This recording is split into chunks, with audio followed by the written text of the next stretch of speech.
but I'm very glad and very pleased to be able to welcome our first guest speaker for the day, who is Dr. Stuart Callary. So Stuart has been the Senior Medical Scientist in the Orthopaedic Department at the Royal Adelaide Hospital since 2009, and just recently he's joined the University of Adelaide as well. The aim of his clinical research studies are to improve the outcomes of patients following hip replacement surgery. He's just recently been awarded a research fellowship, a prestigious research fellowship from the Hospital Research Foundation, and this will see him expand his student supervision and project leadership over the next few years. And he has a lot of experience supervising masters and PhD students in the field of orthopaedic surgery, and it's a great pleasure to be able to welcome him today to talk about research and reviews in orthopaedic surgery. Stuart, over to you. So Zach's asked me to present some of the challenges that we've had in our orthopaedic research studies, particularly some more recent systematic reviews and scoping reviews that we've done. As Zach mentioned, I'm from the RAH and University of Adelaide group, and as a whole team, we're relying on grant funding. And the majority of my grant funding recently has been from the RAH Research Fund and the Hospital Research Foundation. And as a group, we include various teams that focus on basic science research, clinical research, and populational use registry data collected over a long period of time to try and improve, obviously, the treatment of patients, not only at our hospital, but that can translate to other centres as well. So today I'll be talking about some of our studies that have tried to improve the outcomes of total hip replacement, where the joint is replaced, usually due to osteoarthritis, but in some cases due to trauma. And at this time, there's four main reasons that these implants fail, either due to infection, loosening, dislocation, or fracture. And this image down the bottom here is just a dislocated hip.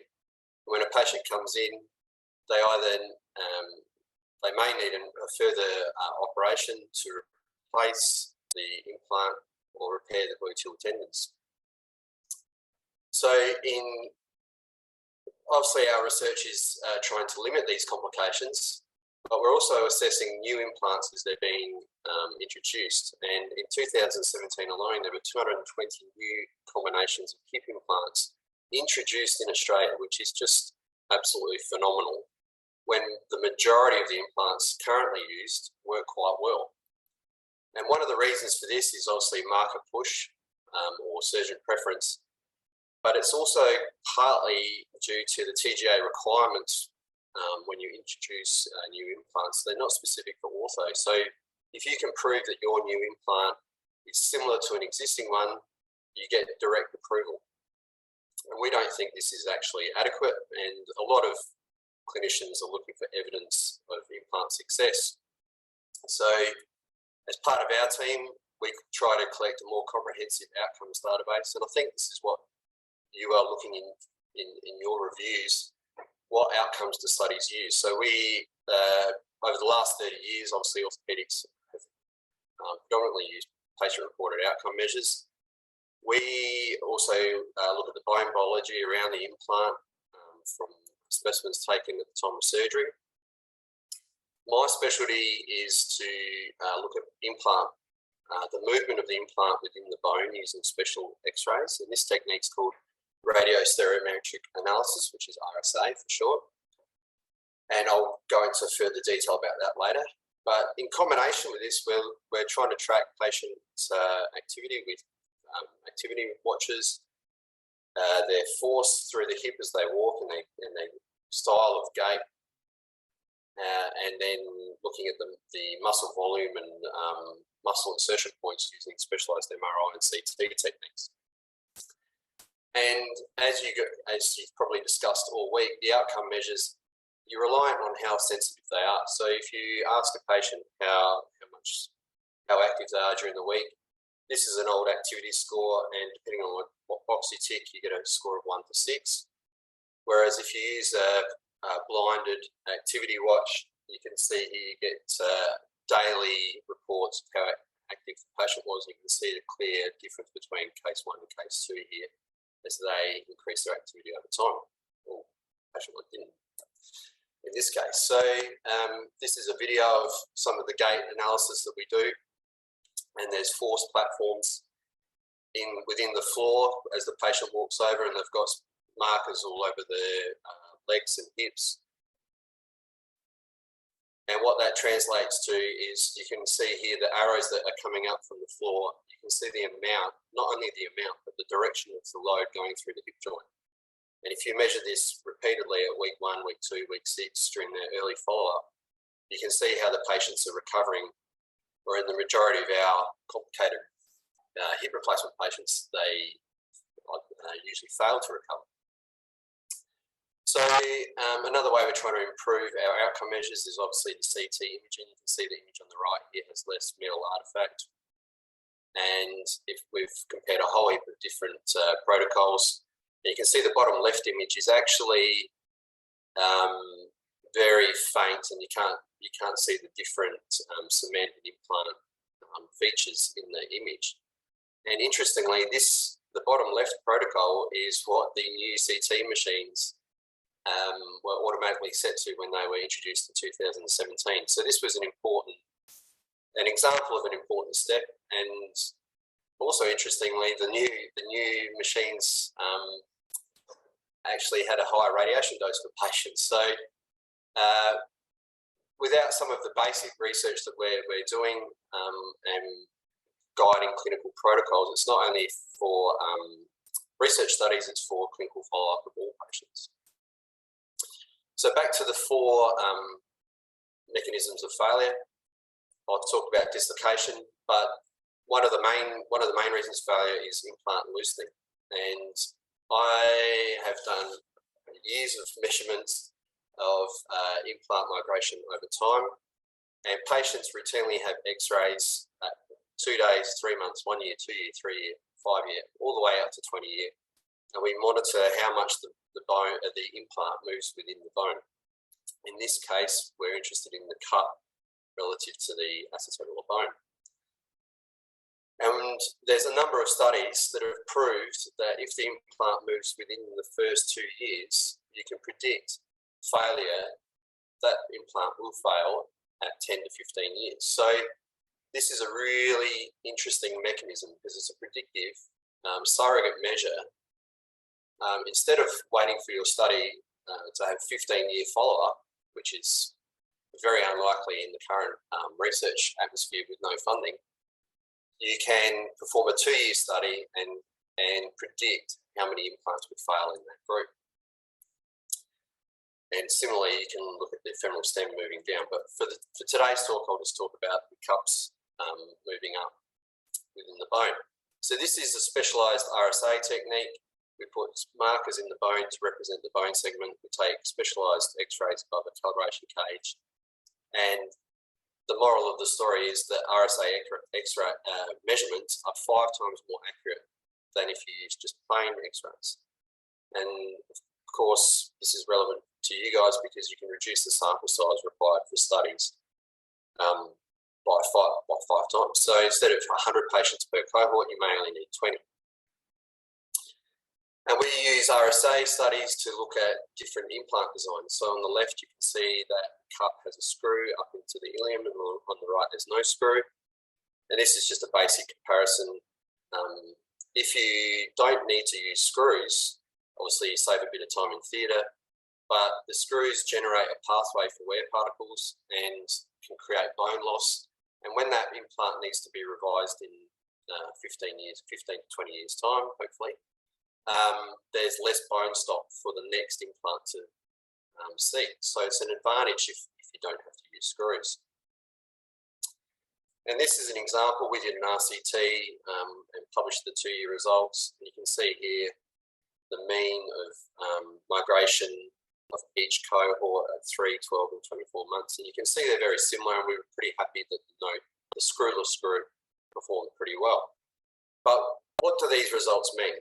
I mean, the mean of the cohorts was just below 0.2 millimeters at 2 years, which is very stable. and almost unmeasurable on plain X-rays. But what does this actually mean relative to the rest of the literature? Will these cups perform well in the long term?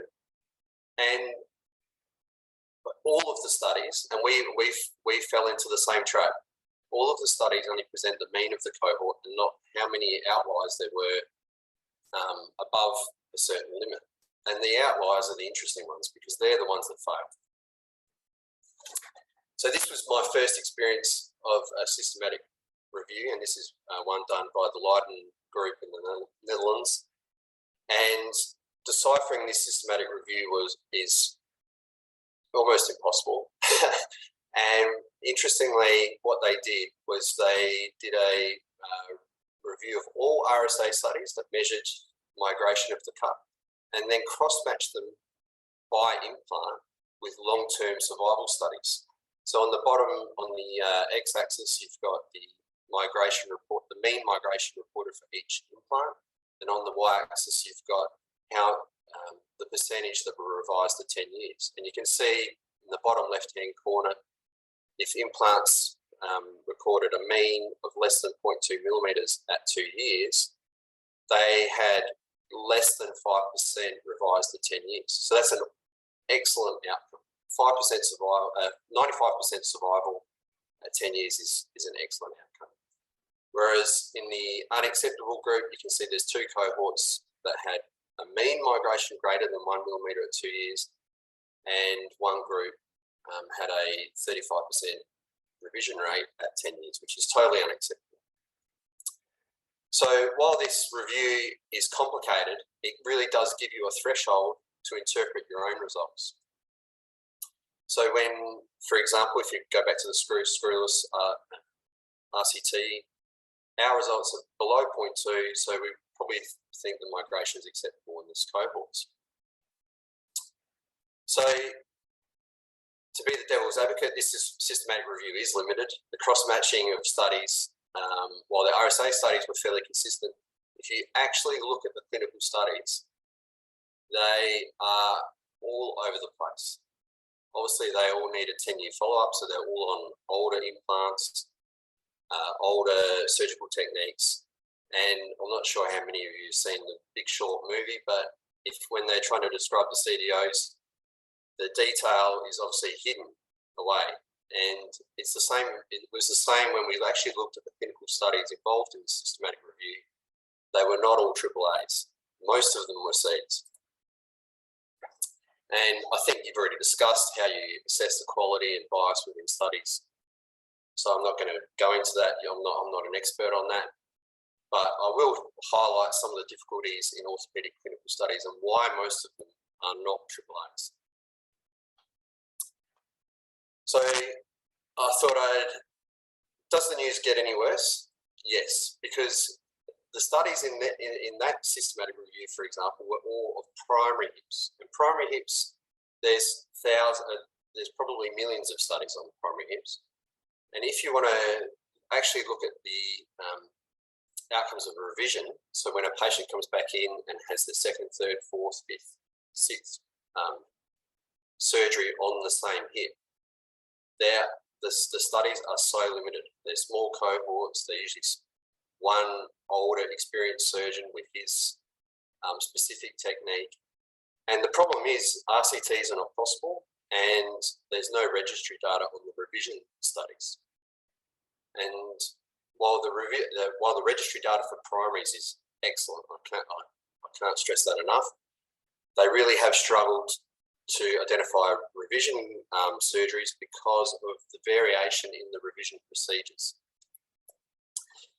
And just a quick overview of what the trouble is. The revision hips are treating bone defects, and you can see the replacement on the right there. They've just used as much metal as they can to fill the bone defect, and that's why there's so much variation in the revisions. And of the limited data that we do know, we know that 1/3 of revisions will not make it to 10 years. And that's why patients keep coming back and are filling public theatres because, for example, at the RA, we do almost more revisions than primary hips. So we again, you know, we were following the outcomes of our revision hips, and this is an example of the outcomes of there's very few RSA studies of migration of revision implants, and usually they just use plain films, and they try and see if they move more than 6 millimeters. Now, 6 millimeters is half a centimeter. If they move more than a millimeter, they are in trouble. And again, this is another leading group in the world presenting their results, saying the majority of their cups are going really well. They're less than 5 millimeters, which we know is just an inaccurate measurement, and using this as an outcome tool is just unacceptable. So we've performed a scoping review of all of the RSA studies of revision hips, which I'll get to. And the reason this is important in our case is because we're trying to monitor our outcomes and then compare them to the literature. So we did a big retrospective review, and we found that the clinical difference of the loose cases versus the stable cases was evident at 2 years. We confirmed that 1 millimeter at 2 years is predicts later loosening. Now, this is on an individual level rather than the mean of the cohort. So this was the first evidence that you can pick up the outlier in your group, and if it's more than 1 millimeter, it will have an 80% chance of being revised for loosening. And in this data set, we can also diagnose loosening by more than 3 millimeters. So we have monitored our revision cups, as you can see here on the left of each image. You can see the different techniques used, and there's been some improvements over time. On the image on the right, you can see the screws in the inferior segment in the pubis and ischium, and they actually, it's resulted in some improved stability of these cups. And I thought I'd just include one of our recent series. This is 96 consecutive cups. I'll admit, these patients are tough to follow up. They are old, they are bedridden, they're in nursing homes, they're from rural centres, they're referred to us from Darwin. There is a million reasons why we can't get them back, but we try our best. And so out of 96, we ended up with 56 hips. Now, a bugbear of mine is that all orthopaedic studies report the mean follow-up of 5 years, even though some patients are only at 2 years. It doesn't make sense, but I won't go into that rant today. Of the group, it's important to note here the number of previous acetabular revisions. Most of them have had 2, 3, 4, 5 previous surgeries. And we were able to measure the migration according to the bone defect treated, and we found that 3 patients were above our threshold, and 3 patients were predicted to be loose, and these 3 patients were all in the worst defect treated. So this matches up with what you would expect. And they were, interestingly, they were all pelvic disc continuity cases. We'll skip through this bit because this is the interesting bit for you guys. When we go to compare our results to the scoping review results, where does the mean of our cohort sit relative to the means reported in the literature?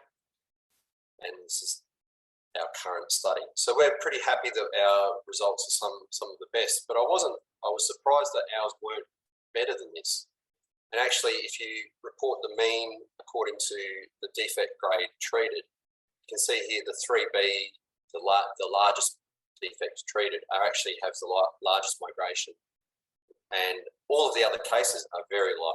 So we're really, really happy with our results, but it does show that the results should be reported by the cases treated.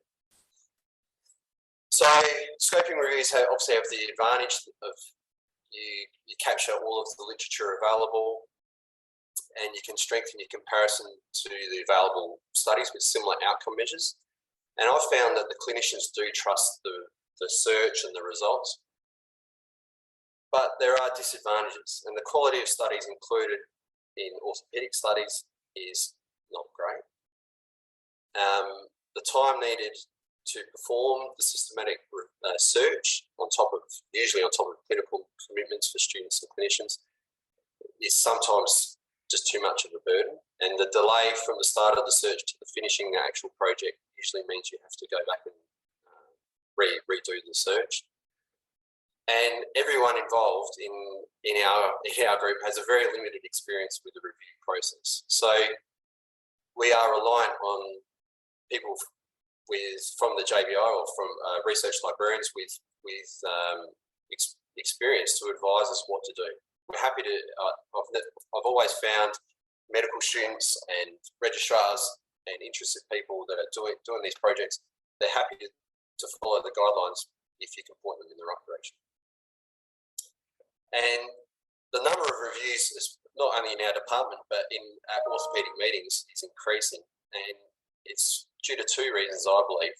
One, the strength of the reviews, because you can summarise the evidence pretty succinctly. But also, elective surgeries were cancelled during COVID-19, so people had time. And systematic reviews or scoping reviews are a cheap project to perform for registrars who suddenly were available and had time. I also found that senior experienced surgeons were recommending people to do reviews because they themselves had finished their PhD 10, 15 years ago and didn't know where the literature was up to. So it was hard to direct them in a new project when they didn't really know what had been done recently. Then obviously with COVID, 4 weeks later, electives are back on and the search gets delayed and people don't have time. And some registrars are enrolled in masters by coursework in other states or doing it remotely. And they have a limited supervision. So they're reliant on people like yourselves to really help them or at least point them in the right direction. So I'll just finish with a few examples, Zach, if that's right, of some of the review challenges we've had. This was an old one. This was my first review back in the day I did with Zach as part of my thesis. And I was looking at the wear rates, the wear of the hip implant over time. And there was a specific implant that I was interested in. And I compared it to the literature, and I was like, the wear rate is all over the place here. And if these wear rates were true, these implants were going to fail early. And of course, it's the measurement method used that varied. And our scoping review identified this. And this was really the prelude of why we now use in our systematic search. We're really hot on using the same outcome measure. And while we're interested in RSA in your field, whatever that may be, setting up your search to capture the same outcome measure, I think is really important. So similarly, we've got similar to the original systematic search on primary cuts that I showed you previously, we have a student actually working with an author from Leiden to investigate to update that search and not link it to clinical studies, just see what the RSA data is in these studies. And I just thought I'd highlight some of the problems that we've had. Obviously, he's been recommended to use the Covenant software, which is excellent. It's miles better than a decade ago when you were trying to do these reviews. But you do end up with some papers like this where it's a conference paper, 1 page, no abstract. And for a student going through it, it's very hard for them to pick these up as they go to try and include, exclude. Are they a duplicate? Because they're not really a duplicate of the full text. He also has the problem of not all of the results are in a table with a nice number, and he has to get them out of a figure. And obviously there's specialized software that you can do that. But even identifying the right axis of measurement and the right time point is difficult for students. And this is just another example of a result, RSA results at 3, 6, 12 months. You can see that it's quite hard for the student to interpret what the mean migration was and report it consistently across different studies. But what he has been able to do is we have on the left, we have our revision scoping review of the revision outcomes that I showed previously. But on the right, these are his new results of cups following primary hips.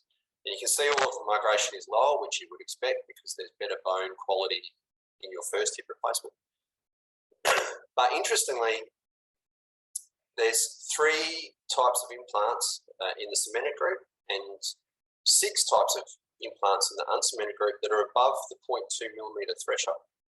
So these implants are still at risk of loosening. And he hasn't completed the review yet, but what we're hoping to do is investigate the use of screws and screwless cups and look at the different migration factors and different patient factors that might influence this migration. This is a little bit out of my area, but we've got a student looking at the cost of revision hip replacement. And what he did was review all of the RAH cases and found that 50% of the cases had no cost data attached, whether they hadn't been charged or there was a lack of information in the discharge summary. It was amazing. So what we're trying to do is recommend how revision hips should be costed in public hospitals in Australia. So what he tried to do was a systematic search of the literature, and as soon as you enter a term like cost in these papers, you're not necessarily getting papers that report the cost. They're talking about the cost benefit of the surgery.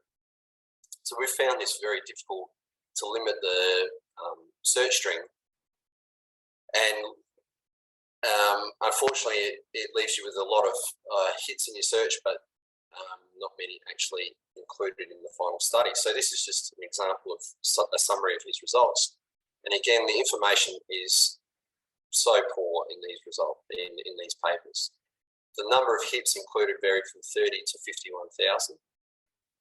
And the costing mechanism used, the costing output, varies so much that some of them are just direct hospital costs, some include post-op rehab, and of course you've got the difference between the country systems. So he's only found 2 Australian studies that have investigated it, and we're hoping it would have been really good if each paper had split them by diagnosis, but we're hoping to look at the cost of infection, because we know that infection cases cost more. So that was just an example of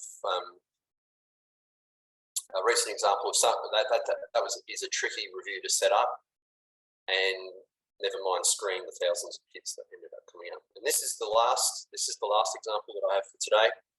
And this is a PhD student who did a recent review, and what he was interested in is the bone density measured on CT above the cup, because if the bone density is poor, the implant will move and fail in the long term. So he's obviously set up a search, and he ended up with 19 studies that had used CT to measure bone density. But this is an example of all of the different measurements taken on the CTs. And you can see here in each of these 4 studies, a different region of interest was used to quantify the density. So even though you have the same outcome tool, you don't necessarily have the same outcome measure. And luckily for Tom, he had experts like Zach and Bart Hills from Leiden involved, and he came up with the image on the right where he has 8 regions of interest, and then he translated the varied results in the literature into these consistent regions of interest. And what that allowed him to do was then look at patient age and how density decreases over time around the implant. We found that obviously older patients have a larger, younger patients have more bone loss over time, which is interesting because you would actually expect older patients to have poorer bone. Females obviously lost more bone over time, and the region of interest at level 5 in both the cancellous and cortical bone measurements, which is just above the cup, if I go back to the region of interest, level 5 is just at the top of the cup. That had the most change in bone density, which is really interesting because that gives the support to the implant, and that could be vital for the long-term success of that implant.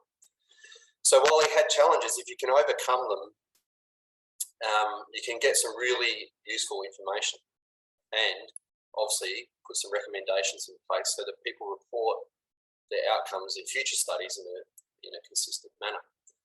So I think the advantages outweigh the disadvantages, obviously, and I think you can JBI staff or research librarians are going to be hit up more in the future for these types of reviews. But I think our role in our clinical research team is to improve the outcome measures used, and hopefully by collecting a more comprehensive collection of the most sensitive outcome measures available, will improve the Jenga board so that the clinical studies included are not all C's. There may be B's or hopefully triple A's, but that's what I had for today. So thanks, Zach. Fantastic, thanks, Stuart. That's a really, really interesting presentation on some of the challenges that you're facing and your team are trying to overcome when conducting systematic reviews in this field. From my own experience working with yourself and some of your team, and also a lot of our students, I've been somewhat surprised, I guess, by the quality of the literature in this field, especially considering how, I guess, how prevalent a lot of the issues are, and the potential costs to a health system for a lot of it as well, and the fact a lot of the decisions are being made on quite low quality type studies, and just the immense heterogeneity amongst the studies in terms of the outcomes looked at, the interventions, the patient conditions, and these present so many challenges when trying to actually synthesize the data. So I commend and applaud you and the team for trying to create standard outcome sets which can be used and then taken up in the field, which will hopefully promote better synthesis and standardization across the field so we can do better systematic reviews. But I think some of the other staff and students and supervisors here today would have seen some quite novel approaches to presenting the results of multiple studies together. And I think this has been another really interesting thing, because traditional meta-analysis often isn't appropriate in this field due to that diversity and heterogeneity. So it's been really interesting to see some of the graphical approaches, I guess, that you and the team have taken to try to present and summarize the data across the field. It's really, really cool. But I shouldn't hog the floor. So I'd like to open it up to our attendees today. You can put your hand up if you'd like to ask a question verbally. You can also put your questions or comments or reflections in the chat for Stuart as well. And I'd just like to open it up for any questions. So are things getting better, Stuart, I guess? Is there hope at the end of the tunnel in terms of at least the outcomes, and perhaps people agreeing to using standardized outcomes across the field? I think there is, and I think actually it's got to the point now where people are a little bit intimidated to do new studies of primary hip replacements. Like the outcomes of the current implants used are so good. It's intimidating to try and set up a new prospective study and prove that a new implant is any better, because really you're setting up a non-inferiority trial where you're hoping to get the same results, not really an improvement in implant survivorship. You might have the same implant survivorship, but patient outcomes or an improvement in gait or function might be the aim of the study, but it's very hard to prove, and obviously very costly. So I think the number of new trials is limited, and I think that's why we're sticking to really focusing on revision hip replacement, because that's where the improvement can be made. And we know our results are not perfect. But when obviously the literature isn't perfect either, and when you go to meetings, you usually see more of the recent experience, and we're our results are good, but what we're trying to set up, because the randomized trial wasn't really appropriate, we're trying to set up a standard outcome measures for revision hips that can be used at multiple international centres, so we can compare the results of our different techniques. Yeah, very good. Thank you. Tim, let's see if your mic's working. Yeah, you can hear me, yeah? We can, yes. All right, yeah, I've just changed my microphone. I don't know what's going on. So I'm using my webcam. It might sound a bit different. So really cool, really interesting presentation. First, just a very quick comment and then my question. I've had to digitize graph data previously. And just a word of warning to any of our students that have to do that. It does suck. It absolutely sucks having to do that. It's time consuming, and the reward to effort is just, it's so not worth it. And as a reviewer, it makes you really appreciate people that provide their raw data, so you don't have to do that. So I feel for anyone that has to do that. My question, you mentioned that there was heaps of new reviews coming out of this area, and I just want to know if you know, to the best of your knowledge, if any umbrella reviews are being considered in this area to try to consolidate all this knowledge and understanding. If there had been any umbrella reviews in this area, or planned umbrella reviews? No. I think we're fortunate that, well, I'm fortunate that RSA studies are set at certain centres in the world. Leiden, Sweden, there's only probably 11 expert centres.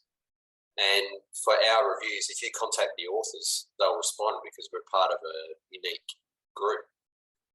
And I think that's enabled us to get information that's sometimes not in the publications and not have to get it off of the graph and go through that. But as for an umbrella review, I mean, even as an RSA group, when we had a conference and a workshop about trying to standardise the way we report our own studies, I think in the recommended guidelines, someone went and checked the whole RSA community, how they'd reported our own results, and even the expert centres hadn't actually reported consistently to the recommended guidelines from 2006. So I think it was only 70% of guidelines were ticked in every study. So it's difficult even when you're in such a small group. But I just think it's really tricky for new investigators, new registrars, new med students trying to get into the program, doing these studies, and they are just hit with a wall of where do I start?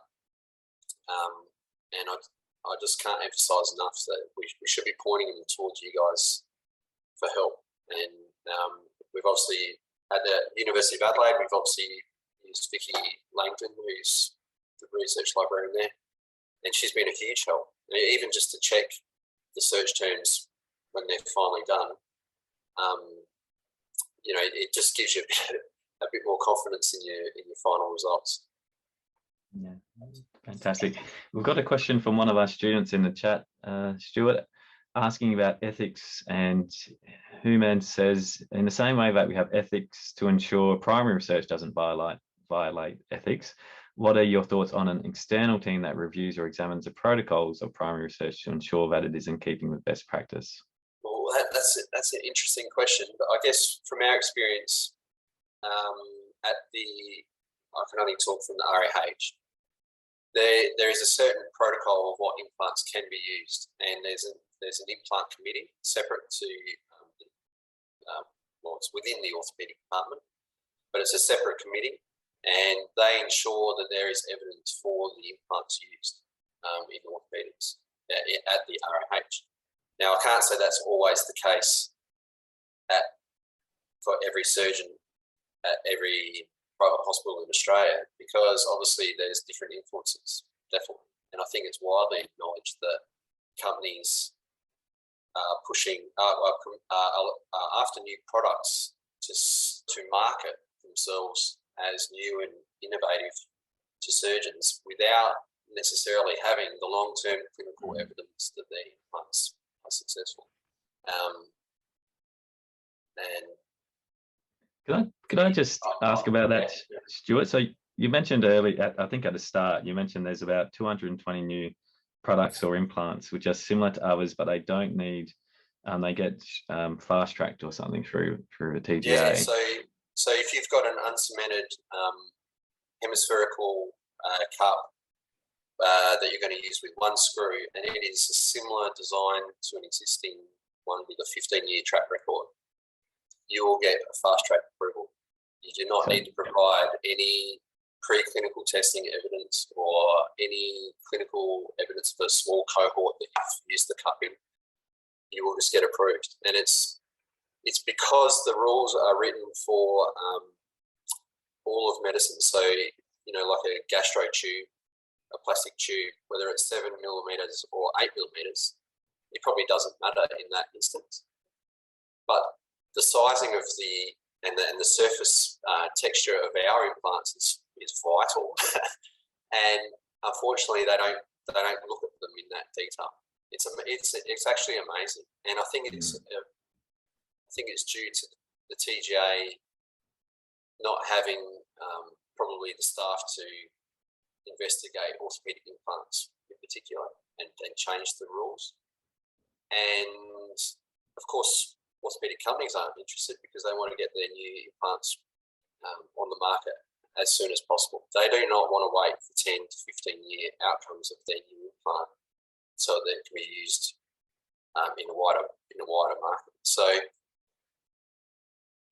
that's where our small RSA studies come in, and if you can get 2-year results, then you can provide the earliest evidence available, and then companies have the confidence and surgeons have the confidence in the evidence to use it more widespread.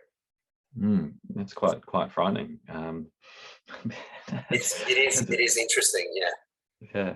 Well, we're a few minutes over time, so we're going to have to draw to a close. Thank you again, Stuart. That was incredibly interesting and really has helped us start off the day well. So thank you for your time. I can see some people clapping their hands, sending the emojis, which is great. Thanks, everyone.